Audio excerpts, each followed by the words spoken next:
So what is the dynamic between these different conformations? Well, the dynamic is related to an idea that we call strain. Strain is when a molecule is less stable due to the electron repulsion or when it's not in its ideal geometry. So there's a reason why one conformation is preferred over the other, or it's favorable over the other. It's because, again, as we've learned so far, is that it has to do with the energy and stability. So strain is, we have multiple types of strains, but the one that we will begin with, it's the most relevant one in this case, is what we call torsional strain. Torsional strain. And torsional strain, and I'm going to make it very simple, but to go with a traditional definition here, is that it's the electron-electron repulsion between the bonds in the eclipsed conformation, which of course leads to increase in its energy. So this is torsional strain. Let me show you what I mean. If we go back, you see these bonds right here? This bond, this hydrogen-carbon bond, and that hydrogen-carbon bond in the back, they are made up of what? They are made up of electrons. So again, here's an H. I'm going to draw this, and when we meet next time, we will show you the models, because we need models for this. These, right, are repelling each other. That repulsion, you know, if you have the H's here, etc., just pay attention to this at least, and of course all the other ones. This repulsion is called torsional, a torsional strain. So there's a reason why this is highest in energy, is because of this repulsion that's going on between the electrons and the bonds. Electrons are, again, they repel each other because they have the same charge. So ethane goes from a staggered to eclipse conformation via what we call an internal rotation. The difference in energy between the two conformations is about 2.9 kilocal per mole. So here it is if you were to plot this on an energy graph.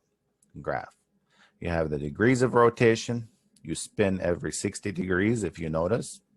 Rotate every 60 degrees until it goes back to 0. And if the angle is 0, that's where you have your eclipsed. You notice that the energy is pretty high.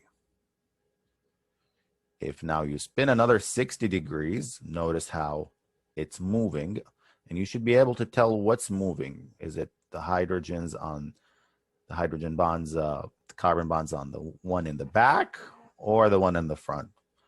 So if you pay attention clearly, you'll see that it's the ones in the back that are moving up. So here they're kind of moving up, and this one is moving. So it's about 60 degrees. You'll see that now. You'll notice where they are. So now that's staggered. That's staggered. And look at the energy difference. It's much more stable, or has less energy. So the difference between them is 2.9 kilocal per mole. Again, the angle here is 60 degrees. That's the dihedral angle. Goes back now, another 60. They are now eclipsing each other. So now this angle is 0 angle. Again, 60 degrees. Every 60 degrees you go from eclipse to staggered, to eclipse to staggered, to eclipse to staggered, to eclipse, etc. So again, that difference is 2.9 kilocal per mole. So again, this is higher energy, all the eclipsed, and of course all the staggered are lower energy.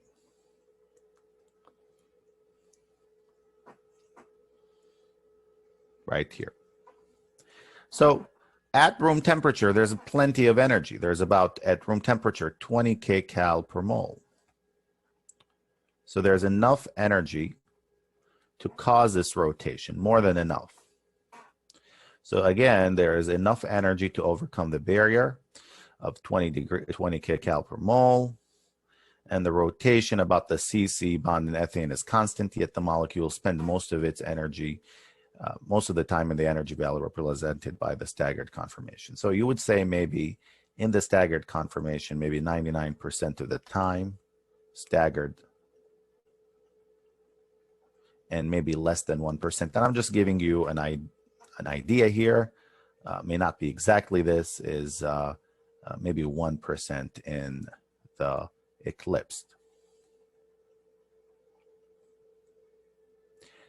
So yes, it does go to the eclipse, but it's quickly, very, very rapidly goes down, to that staggered conformation. So it's kind of like a succession of jumps, right? They go from one conformation to the other. They keep going back and forth, going back and forth. But again, this happens at where most of the time it's at the staggered rather than the eclipsed.